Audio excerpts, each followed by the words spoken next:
हाँ जी, अस्सलाम वालेकुम। उम्मीद करता हूँ तमाम लोग खैरियत से होंगे। और आज की मार्केट बिल्कुल एक कह सकते हैं कि करेक्शन के मूड में और साइडवेज के ट्रेंड के अंदर मार्केट रही। उसकी क्या वजूहात हैं वो भी इंशाल्लाह ताला मैं चार्ट्स पे चल के आपको समझाता हूँ कि आज के दिन मार्केट के लिए साइडवेज में रहना भी क्यों इंपॉर्टेंट था। क्योंकि मार्केट वन साइड सीधी तो नहीं चल सकती, उसने छोटी मोटी करेक्शन भी लेनी है, कुछ एक आध दिन साइडवेज भी देखना है। पिछले हफ्ते हमने देखा था जुमेरात और जुम्मे को जरा मार्केट थोड़ी सी थमी थी, कल के दिन मार्केट काफ़ी पॉजिटिव रही और आज के दिन भी पॉजिटिव रही। स्टॉक्स के अंदर काम होता रहा, अप एंड डाउन मूव होता रहा, लेकिन उसके बाद हमने देखा कि जो इंडेक्स है बेसिकली वो थोड़ा सा कंसोलिडेटेड साइड के ऊपर रहा और थोड़े से वॉल्यूम्स भी एक तरीके से कह सकते हैं कि नॉर्मल तरीके से चलते रहे मार्केट के अंदर। 1,33,400 पे इंडेक्स हमारा बंद हुआ है, सिर्फ और सिर्फ 33 पॉइंट प्लस साइड पे। इंट्राडे में तो 670 पॉइंट माइनस साइड पे भी मार्केट गई थी और उसके बाद 830 पॉइंट प्लस भी हुए थे। तो आज को खास अप एंड डाउन हमने ज्यादा पॉइंट्स के अंदर नहीं देखा। और पोजीशन जो सेक्टर वाइज है उसके अंदर कमर्शियल बैंक्स के आज के 215 पॉइंट्स हैं। इसके अलावा केमिकल सेक्टर है, ऑटोमोबाइल सेक्टर है, सीमेंट सेक्टर है, ये अपसाइड पर है। लेकिन जो पॉइंट्स निकाले हैं वो आज fertiliser, oil and gas, power generation ने निकाले, जिसके अंदर जो कंपनीज पेश पेश रही उसमें एफएफसी है, सिस्टम्स है, ईफर्ट है, माड़ी है, हपको है। तो खैर अगर कहें कि माड़ी के अंदर तो कल की खबर मैं आपको बता चुका था ऑलरेडी, हब पावर उस तरह से चला नहीं है, लेकिन उसके बाद 20 पॉइंट्स थोड़े से ड्रैग किए हैं। ईफर्ट भी नहीं चला है। सिस्टम्स लिमिटेड हाँ थोड़ा सा ऊपर आया है, तो टेक्निकली छोटी सी करेक्शन ले रहा है। और इसके अलावा एफएफसी तो बहुत ज्यादा बढ़ गया था। तो यहाँ पर हम देख सकते हैं कि छोटी मोटी करेक्शन इंट्राडे के अंदर स्टॉक्स में नजर आ रही है। चार्ट्स के ऊपर चले हैं तो जी चार्ट्स के अंदर आप पोजीशन यहाँ पे देख सकते हैं कि ये अप ट्रेंड का चैनल है मार्केट का, जो कि अच्छा खासा चल रहा है। मार्केट ने कल यहाँ पे टॉप लगाया था और उसके बाद नीचे करीबन यहीं पे क्लोजिंग दी थी। आज अगर हम देखें तो मार्केट तकरीबन आधे से ज़्यादा दिन जो है वो उसमें साइडवेज में रही और उसके बाद फिर यहाँ पे वॉल्यूम्स के साथ आप देख सकते हैं यहाँ पे वॉल्यूम्स आए, वॉल्यूम्स के साथ वापस चैनल के अंदर आई और फिर उसके बाद दोबारा गिरावट आई, जहाँ पे आखिरी वक्त के अंदर सेलिंग के वॉल्यूम्स ज़्यादा नजर आते हैं मार्केट में। अच्छा, पोजीशन अब बेहतर क्यों है देखें यहाँ पर। एक तरीके से अगर मैं आपको दिखाऊं तो यहाँ पर मार्केट के बाद बहुत सारे सपोर्ट एरियाज मौजूद है, देखें ना यहाँ पे नीचे छोटे छोटे काफ़ी सारे सपोर्ट एरियाज हैं।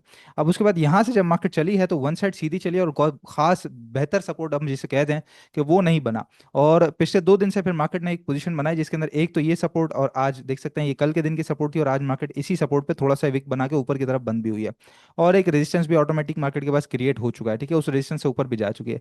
लेकिन उसके बाद अगर हम देखें तो आज मार्केट ने इंट्राडे के अंदर एक और बहुत अच्छा सपोर्ट यहाँ पे क्रिएट कर दिया है, जो कि तीसरा सपोर्ट है। आप यहाँ पे देख सकते हैं 1,32,900 का। तो एक अपर साइड की रेंज में मार्केट ने एक तरीके से छोटा सा एक बैंड बना लिया है और एक कह सकते हैं कि हम यहाँ पे सपोर्ट का जो सिलसिला है वो यहाँ पे शुरू हो चुका है, जो कि बेहतर बात है। यानी कि ऊपर की तरफ मार्केट ने अगर यहाँ से और मजीद ऊपर जाना है, 140 की तरफ जाना है, ऑलमोस्ट 135 तो हो ही चुका है, लेकिन 140 की तरफ मार्केट ने जाना है, तो उससे पहले कहीं ना कहीं कंसोलिडेशन, छोटी मोटी करेक्शन और साइडवेज का सिलसिला ये मार्केट के लिए बड़ा इंपॉर्टेंट रहेगा। उसके बाद ही कुछ अच्छे सपोर्ट बनेंगे कि मार्केट अगर नीचे भी आए तो वो सपोर्ट जो है वो मार्केट को काफी अच्छा कुशन देने की काबिलियत रखेंगे। तो ये है जी सूरत हाल।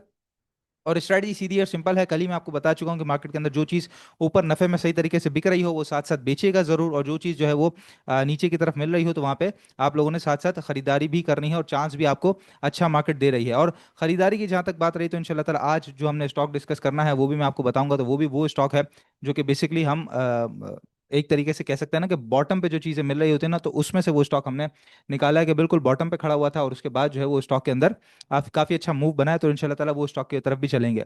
बाकी आज जो सिचुएशन रही उसके अंदर मैं आपको बताता चलूं, जैसे टीपीएलपी मैं आपको दिखाता हूं। इसके बारे में मैंने छोटा सा एक शॉर्ट वीडियो भी बनाया है, लेकिन शॉर्ट ज़ाहिर है कि कुछ कम लोग ही देखते हैं, तो मैंने कहा अपनी वीडियो में भी इसको ज़रा डिस्कस करता हूं। तो पोजीशन आप लोगों के सामने देखें, टीपीएलपी के अंदर आज जो वॉल्यूम बने हैं वो 9 करोड़ से ज़्यादा के वॉल्यूम्स आज इसके अंदर लगे हैं, ठीक है। और कैप पे आज ये स्टॉक बंद हुआ है। हमने इसके अंदर कॉल दी थी करीबन ये 30 जून को, 30 जून को ये कॉल दी थी। और ये कॉल देने का मकसद ये था कि आप ये देख सकते हैं कि चैनल के बॉटम से उठा था और साथ ही ये जो मूविंग एवरेज इसकी 200 है, जो लोग टेक्निकल जानते हैं वो समझते होंगे कि मूविंग एवरेज 200 से ऊपर ये जूं ही गया, यहाँ पर हमने इसकी कॉल दी और उसके बाद इंट्राडे में ये ऊपर जाने के बाद एक हाई लगाने के बाद दोबारा नीचे आया, क्लोजिंग नीचे दे दी। अच्छा, उसके बाद ही हमारी यहाँ पे सेकंड बाइंग खड़ी हुई थी 9 रुपये 60 पैसे, एग्जैक्ट चैनल का बॉटम 9 रुपये 60 पैसे पे इसने सेकंड बाई करी और उसके बाद आप देख सकते हैं कि बड़ी स्पीड से जो है वो ये जिसने वॉल्यूम्स बनाया और विद इन नो टाइम ये स्टॉक कैप लग चुका है। अब यहाँ पर आगे जो सिचुएशन है इसके अंदर अब आप देख सकते हैं कि यहाँ पर एक इंडिकेटर लगा हुआ है, वही उसी तरीके से जो चैनल थ्योरी हम यूज करते हैं, बेसिकली जो स्ट्रक्चर है मार्केट का वही हमने यूज किया हुआ है। और उसी तरीके से सारे हालात है हजरा आप लोगों के सामने कि किस तरीके से स्टॉक हमारे हाथ लगा। थोड़ा सा उसके अंदर पेशेंस था, एक ट्रेडिंग सेटअप था, ट्रेडिंग स्ट्रेटजी थी, प्रॉपर एक स्टॉप लॉस था, प्रॉपर बाइंग लेवल्स थे, और उसके बाद जो स्टॉक है वो आपके सामने मौजूद है कि किस तरीके से कैप लगा। और कल इंशाल्लाह ताला हम ऊपर की तरफ बेचेंगे तो with in 5 to 6 working days हमें 10% से ज्यादा का नफा इस स्टॉक के अंदर बच गया है। और थैंक्स टू टेक्निकल एनालिसिस के टेक्निकल एनालिसिस की वजह से ये सारी चीज़ें पॉसिबल हो सकी हैं। तो आपने आपने भी अगर टेक्निकल एनालिसिस करना है या सीखना है, बेसिकली लोग कहते हैं ना कि भाई यार सिर्फ मछलियां पकड़ना ही सिखा रहे हैं, मछलियां खाना ही सिखा रहे हैं, मतलब मछली दे रहे हैं और आपको जो है डिपेंडेंट बनाया जा रहा है। नहीं, ऐसा नहीं है।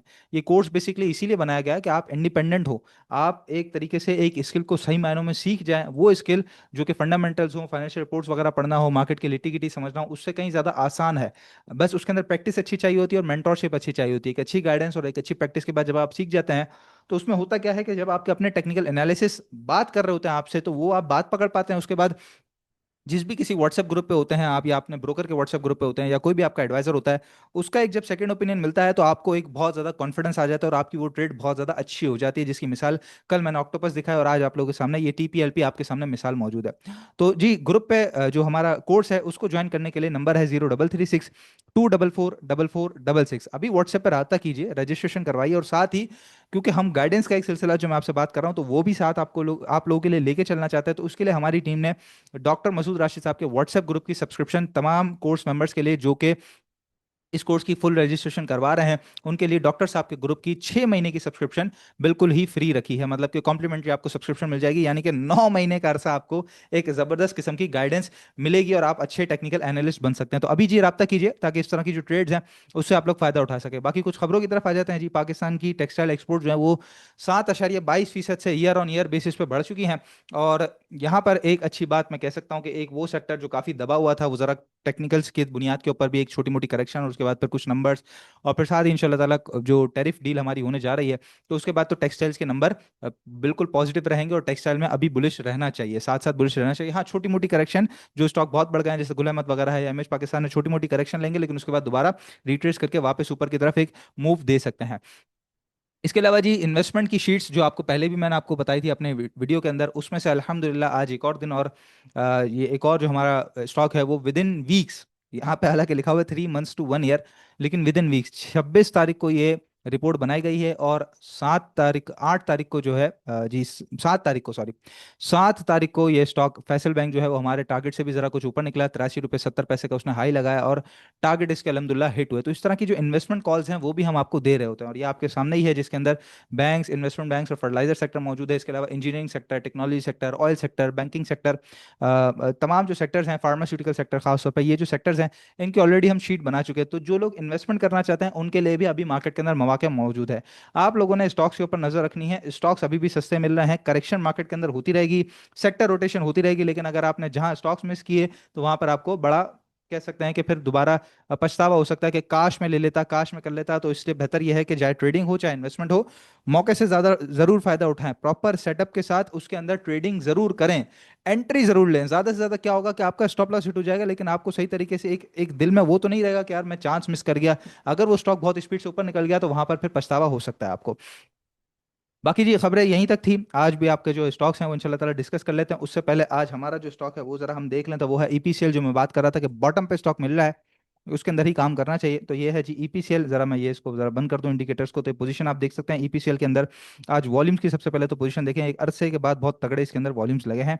आरएसआई भी साथ जो है वो ऊपर आना शुरू है। साथ ही इसका जी जो 40 रुपए का एक हाई था, उससे देखें तो एक इसने डाउन ट्रेंड जो है वो अपना तोड़ दिया कल के दिन, आज के दिन, और जबरदस्त किस्म का एक अपसाइड दिखाया, और 33 रुपए के करीब करीब इसने यहाँ पे क्लोजिंग दे दिया है। मैं समझता हूँ करंट रेट पे भी बाइंग कर सकते हैं, और दो सेक्शन के अंदर भी इसके अंदर बाइंग की जा सकती है। एक तो करंट रेट पे यानी कि 33 रुपए के करीब करीब बाइंग कर सकते हैं। दूसरा ये कि अगर ये नीचे आता है 31 80 31 50, यहाँ पर अगर आके रीटेस्ट करता है अपने डाउन ट्रेंड को वापस तोड़ने के लिए ऊपर की तरफ एक रीटेस्टिंग करता है, तो वो भी बहुत अच्छी बाइंग हो सकती है, कि जहाँ पर आपका स्ट्रिक्ट स्टॉप लॉस 29 रुपये 90 पैसे 29 रुपये 80 पैसे से नीचे नीचे का होगा, यानी कि 30 रुपये से नीचे नीचे का स्ट्रिक्ट स्टॉप लॉस होगा। टारगेट आप जो लेके चलेंगे वो इसके अंदर 35 70, और फिर उसके बाद 38 रुपये तक के टारगेट के लेके चलेंगे। अगर 38 तोड़ दिया, तो इंशाल्लाह ताला दोबारा ये अपना 41 का हाई जो है वो उसको लाजमी टच करेगा। और ये वो स्टॉक है जो कि डाउन ट्रेंड में था, साइडवेज में था, फिलहाल एक बॉक्स के अंदर है। और यहाँ पर एक जो मूव इसके अंदर नजर आएगा सही मायनों में, वो हमें ये मूविंग एवरेज 200 जैसे ही क्रॉस होगा 35 रुपए के बाद, तो बड़ी स्पीड से ये स्टॉक भागेगा भी। तो इसको बिल्कुल नजर में रखना चाहिए। केमिकल सेक्टर में देखें आप, सीधी सीधी चीज होती है। आप अगर अपना जहन लड़ाएं ना, तो केमिकल सेक्टर में इस वक्त एनआरएसएल चल गया, डबल जीएल चल गया। इसी तरीके से देखें तो लॉट केम ने भी छोटा मोटा मूव दिखा दिया। डॉल भी करीबन कोई 10 12% जो है अपने बॉटम से बढ़ गया। इसी तरीके से कल हम देख रहे थे कि एल सी आई जो है वो भी जरा चल गया। डाइनो ने भी मूव दिखा दी, पाक ऑक्सी ने भी ऑलरेडी मूव दिखा दी। एक ये स्टॉक रह गया ईपीसीएल, जो कि चला नहीं। तो पूरा सेक्टर चल गया, तो पूरे सेक्टर में से आपने छानना है कि यार अगर इंजीनियरिंग सेक्टर पूरा चल गया तो उसमें से कौन सा सेक्टर, कौन सा स्टॉक रहता है। टेक्सटाइल अगर पूरा चल गया तो उसमें से बाकी कौन है। तो जो बाकी है उसमें आप थोड़ा सा माल लेके बैठ जाए, मतलब कि थोड़े से शेयर्स लेके बैठ जाए, इंशाल्लाह ताला वो लाजमी आपको मूव देगा, क्योंकि सेक्टर रोटेशन के अंदर उस स्टॉक की भी लाजमी बारी आएगी, चाहे वो बुलिश करेक्शन ही क्यों ना ले, छोटा सा बाउंस बैक क्यों ना ले, वही आपके लिए प्रॉफिट कमाने का मौका होगा। तो लाजमी इस तरह के जितने भी बॉटम पे मिलने वाले स्टॉक्स हैं, चाहे फूड सेक्टर में हो चाहे ऑटो सेक्टर में हो, लाजमी नजर में रखिएगा। ठीक है, तो ये आज का जी हमारा टॉपिक हो गया। आपके स्टॉक्स की तरफ आ जाते हैं। सबसे पहले बहुत शुक्रिया आपका कि आप लोग बड़ी जो है वो एक अच्छा रिस्पांस देते हैं मेरी वीडियो के ऊपर और काफ़ी सारे कमेंट्स करते हैं। बस एक रिक्वेस्ट ये भी है कि कमेंट करने के साथ साथ सब्सक्राइब भी ज़रूर किया कीजिए, ताकि चैनल की जो सब्सक्रिप्शन है वो भी साथ साथ बढ़े। तो जी आपने पूछा है गुल अहमद के बारे में, जी एटीएम का बता दे। तो जी बिल्कुल, गुल अहमद तो हमारा टॉपिक में था, लास्ट टू लास्ट वीक जो है वो हमने दंगल में इसको बताया था। तो ये आप देख सकते हैं वीकली चैनल पे जब बताया था, तो अल्हम्दुलिल्लाह इसके सेकंड टारगेट हिट होने के बाद ये बड़ी स्पीड से आज ऊपर गया 35 रुपये पे। और फिलहाल ये जो चैनल हमने बनाया था इसका टॉप लगाने के बाद वहां से आगे निकला है। तो इसी टॉप को हम आगे मजीद कंटिन्यू करेंगे। तो यहाँ पर आप देख सकते हैं ये टॉप मिला, ये टॉप मिला, और ऑटोमेटिकली यहाँ पर भी टॉप मिल रहा है, जिसको लगाने के बाद आज इससे ऊपर क्लोजिंग नहीं दी है। तो फिलहाल मैं समझता हूँ छोटी मोटी करेक्शन अगर आ भी जाए तो कोई प्रॉब्लम वाली बात नहीं है, कि अगर ये करेक्ट करते करते अपने आपको 30-29 रुपए का रेट अगर रीटेस्ट करता है तो बहुत अच्छा बाइंग और डिप का मौका होगा कि दोबारा वापस से एक जंप मार सकता है स्टॉक। लेकिन अगर बाइंग करनी है फिलहाल के लिए तो मैं समझता हूँ 33 रुपए, 33 रुपीज से ऊपर की क्लोजिंग आ जाए तो फिर ये टॉप टूटेगा, तो फिर मजीद बाइंग करनी चाहिए, जहां पे टारगेट एरिया आपका 37 रुपए, और फिर उसके बाद मजीद आगे बढ़ेगा तो 42 रुपीज तक आप इसको टारगेट करते हुए चल सकते हैं गुल अहमद को। ठीक है, तो ये हमारी टॉपिक में था, टॉप पिक के अंदर था, अलहमदुल्ला इसके भी टारगेट हिट हो गए। इसके अलावा जी हीनो पार्क के बारे में बता दें। जी बिल्कुल, हीनो पार्क को हम देख लेते हैं। तो हीनो पार्क मोटर्स क्या कहता है जी। अच्छा, हीनो पार्क मोटर्स ये आप देख सकते हैं, ये इसका बॉटम चैनल से हम देख रहे हैं, तो चैनल के बॉटम से ये वापस पलटा है। अच्छा, एक ज़रा इसका यहाँ पे जरा डाउन ट्रेंड भी इसका बना लिया जाए, तो जी बिल्कुल ये इस तरीके से इसका डाउन ट्रेंड बनता है। हाँ, चैनल के बॉटम पे है, लेकिन मैं समझता हूँ कि यहाँ पर इसको मजीद थोड़ा सा विद स्टैंड करना चाहिए। ये 435 क्रॉस करके अपर साइड पे खड़ा हो जाए, क्लोजिंग दे दे, तो बाइंग करनी चाहिए। तो आपको दोबारा जो है वो ये टॉप जो इसका भी रीसेंट टॉप था 485 का, वो वापस आता हुआ दिख सकता है हीनो पार्क मोटर्स के अंदर। फिर स्टॉप लॉस जो है आपका करीबन 412-15 से नीचे नीचे का होना चाहिए हीनो पार्क में। फिलहाल ये अप ट्रेंड के चैनल के बॉटम के करीब करीब आया हुआ है। इसके अलावा जी पूछा गया है P I H C L. देखिए हम सिर्फ और सिर्फ शरिया कंप्लाइंट स्टॉक्स के अंदर काम करते हैं, नॉन शरिया के अंदर बिल्कुल काम नहीं करती टीम स्टॉकिफाई, तो उसके बारे में बता भी नहीं सकता। तो P I A ji non शरिया है। इसके अलावा वेव्स ऐप का आपने पूछा, ये भी नॉन शरिया स्टॉक है। तो सिर्फ शरिया के बारे में ही मैं बता सकता हूँ, बात कर सकता हूँ। पेल का आपने पूछा है, जी बिल्कुल पेल देख लेते हैं हम। पार्क इलेक्ट्रॉन क्या कहता है हमारे पास। तो पार्क इलेक्ट्रॉन जी बिल्कुल, पार्क इलेक्ट्रॉन एक तो ये अप ट्रेंड का इसका चैनल था, और इसको थोड़ा बहुत हम रीसेट करेंगे बाद में। फिलहाल ये कि डाउन ट्रेंड का जो चैनल था, यहाँ पर आप देख सकते हैं काफी सारे, एक टॉप, दो टॉप, तीसरा टॉप, चौथा टॉप। आप कह सकते हैं कि भाई ये यहाँ पे बाहर तो निकला था तो इसको क्यों नहीं मिलाया। तो देखें, ये बाहर निकला अगले दिन वापस आ गया, फिर ये बाहर निकला अगले दिन वापस आ गया। तो ये सही मायनों में टॉप यहीं पे बनता है, और इस डाउन ट्रेंड को इसने तोड़ा है कल के दिन। और आज जरा रीटेस्ट करिए, अब ये अगले पिछली दफा की तरह अगले दिन वापस अंदर ना आ जाए। तो इसलिए इंपॉर्टेंट ये है कि 42 रुपये अगर सस्टेन करता है, या मोस्ट प्रिसाइसली अगर मैं कहूँ कि 43 की क्लोजिंग दे देता है, 43 से ऊपर ऊपर की क्लोजिंग, तो इसके अंदर बाइंग करके चलनी चाहिए। तो फिर आपका जो टारगेट एरिया है वो मोस्ट प्रोबेबली 44-83 हो सकता है, मतलब 45 हो सकता है। और उसके बाद मजीद आगे बढ़ा तो 47 तक आप इसको कंटिन्यू करके चल सकते हैं। पार्क इलेक्ट्रॉन को 43 से ऊपर की बाइंग इसके अंदर करनी चाहिए। इसके अलावा जी आगे आ जाएं तो एच टी एल का भी बता दें। जी एच टी एल आज ज़रा मेरी नज़र पड़ी तो देखा मैंने, ज़रा कुछ पॉजिटिव था, काफ़ी वॉल्यूम्स वगैरह भी इसके अंदर बने हैं। और जी बिल्कुल, ये देखें पॉजिटिव बंद हुआ है, काफ़ी वॉल्यूम्स भी इसके अंदर बने हैं। और अप ट्रेंड के चैनल में भी, हाँ अप ट्रेंड के चैनल में भी ज़रा ये वापस आया, काफ़ी टकरा रहा था यहाँ पे, रेजिस्ट करते करते वापस आया है। और इसके अंदर भी सिचुएशन एक ज़रा मूविंग एवरेज की मैं देख लूँ। हाँ जी बिल्कुल, मूविंग एवरेज 200 के करीब काफ़ी अच्छा सपोर्ट लिया है। तो फिलहाल लेकिन ये है कि मैं समझता हूँ चैनल के अंदर वापस आया, तो अगर रीटेस्टिंग के लिए वापस नीचे आता है 46-50 के करीब करीब का मिलता है, तो वो तो बहुत अच्छी बाइंग होगी। लेकिन अगर आपने बाइंग करनी भी है तो ये जो 48-70 का एरिया ये क्रॉस करने दें, ये क्रॉस करके खड़ा हो जाए तो फिर बाइंग करेंगे। तो 52 तक के टारगेट के लिए आप इसको कंटिन्यू करके चल सकते हैं एच टी एल को। इसके अलावा जी नेशनल बैंक ये नॉन शरिया है, एच बी एल नॉन शरिया है। आखिरी स्टॉक देख लेते हैं फैसल बैंक। जी शरिया स्टॉक है, और फैसल बैंक का ऑलरेडी खैर मैं आपको बता चुका हूँ कि हमारे टारगेट आ चुके हैं। तो इस पे कुछ ना कुछ यहाँ पे प्रॉफिट टेकिंग करनी चाहिए फैसल बैंक को। इसका मैं टेक्निकली आपको बता देता हूँ कि कहाँ तक ये छोटा मोटा रीटेस्ट कर सकता है और क्या पोजीशन हो सकती है। तो जी बिल्कुल, ये देखें, ये हमारा चैनल था अप ट्रेंड का, इसको तोड़ा, यहाँ पे रीटेस्ट किया, उसके बाद सीधा ऊपर गया है और बड़ी स्पीड से ऊपर भागा है। और उसके बाद ये जो चैनल बना है तो इसके यहाँ पे टॉप थे, तो यहीं पे टॉप लगा, ये टॉप लगा, और उसके बाद साइडवेज में आते आते अगर 1 और 2 दिन मतलब अगर 2 दिन अगर इधर ही रह जाता है और 79 से ऊपर ऊपर की क्लोजिंग दे देता है तो दोबारा शूट अप करके मोस्ट प्रोबब्ली 87 88 को टारगेट कर सकता है। नहीं तो फिर अगर ये साइडवेज के बाद अगली कैंडल यहाँ खोली तो थोड़ा सा नीचे आके मोस्ट प्रोबब्ली मैं समझता हूँ 70 रुपए को ये रीटेस्ट करेगा और फिर वहां पर फिर बहुत एक अच्छी बाइंग बनेगी। फिलहाल के लिए जिन्होंने पुरानी बाइंग की हुई है मैं समझता हूँ यहाँ पर कुछ profit taking, at least 50% profit taking Faisal bank में लाजमी करनी चाहिए। बाकी इसी तरह के टॉप और बॉटम पकड़ने के लिए, स्टॉक्स के लेवल्स देखने के लिए आप खुद सीखना चाहते हैं तो राब्ता कीजिए अभी 0336 244 4466 पे। और याद रखिएगा 12 जुलाई से कोर्स शुरू होने जा रहा है और डॉक्टर मसूद राशिद साहब का व्हाट्सएप ग्रुप आपको इसके साथ कॉम्प्लीमेंट्री मिल जाता है। इंशाल्लाह ताला नेक्स्ट वीडियो में आप लोगों से मुलाकात होती है। अपना बहुत ख्याल रखिएगा। अल्लाह हाफिज।